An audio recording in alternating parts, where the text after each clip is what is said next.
Hello, friends. The 1136th day of the war between Russia and Ukraine continues. The Russian army has advanced again in the Zaporizhzhia region, this time south of Kamianske. This is evidenced by the deep state map. The day before, the Russians also advanced in the neighboring area near Pyatakivki and, according to Russia, took the village of Lobkovy.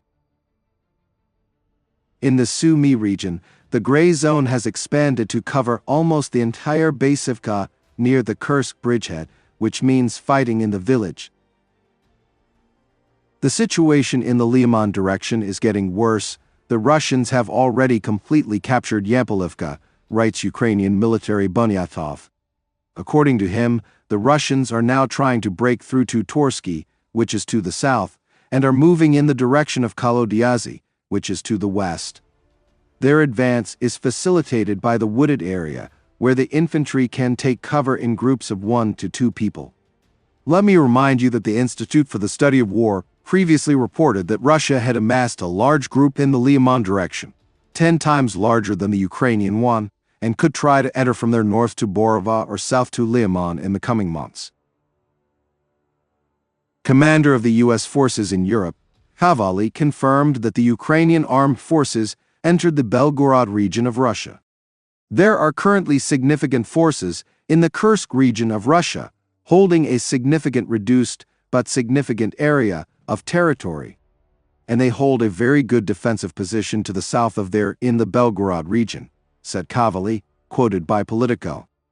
I will note that according to the deep state map, the Ukrainian army currently controls 63 square kilometers in the Kursk region, compared to 480 at the beginning of the year. Politico notes that he is the first military official to confirm that Ukrainian troops entered the Belgorod region. Ukraine has not confirmed this.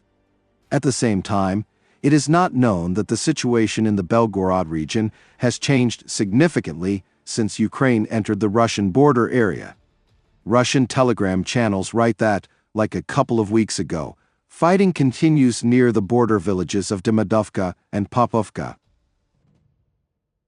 Yesterday, Ukraine continued making statements about the upcoming Russian offensive. Russia is preparing an offensive in several directions and wants to increase its group in Ukraine in 2025 by 150,000 people, said Deputy Head of the Presidential Office Pavlo Palasa. I note that the last time he headed the Ukrainian delegation at the negotiations with the Americans. The Russian army plans to increase its group by 150,000 people, the conditional equivalent of approximately 15 motorized rifle divisions. Their formation continues. The Russians currently have no problems with attracting personnel. However, it must be understood that all these units cannot be introduced into battle at the same time. Therefore, it is expected that in the near future they will try to put maximum pressure in those directions where it is possible, said Palasa. He added that in the ground direction of the war, the Russians continue to gradually advance, trying to push through individual sections of the front. According to him, here we are talking about partial tactical successes. That is, judging by Palasa's words, the Russians are not planning major breakthroughs of the front in any key area, and they are increasing their numbers in order to increase the pressure according to the current scheme, gradually pushing through the Ukrainian defense where it is possible. I will note that earlier in Ukraine, they said that Russia's offensive would be, on the contrary, concentrated. Zelensky said that it would be concentrated in the Kharkiv and Sumy directions, and the Ukrainian military that in Lyman. Separately, Western media wrote that in Zaporizhzhia. But now the president's office says that this will not be an offensive as one big blow, but a continuation of pressure along the front line. It can be assumed that the purpose of these contradictory statements is to influence the United States in order to accuse Russia of not wanting to make peace. And today, Secretary of State Rubio directly confirmed that this is exactly how Trump would perceive a major Russian offensive. If we wake up tomorrow and see that the Russians are starting some kind of offensive operation, then it will become clear whether they want peace or not, Rubio said after the meeting of NATO foreign ministers. True, the Secretary of State did not confirm Ukraine's statements that Moscow is planning such an offensive. And as I have already shown, in the office of the President, by offensive they mean a continuation of the same Russian tactics as now.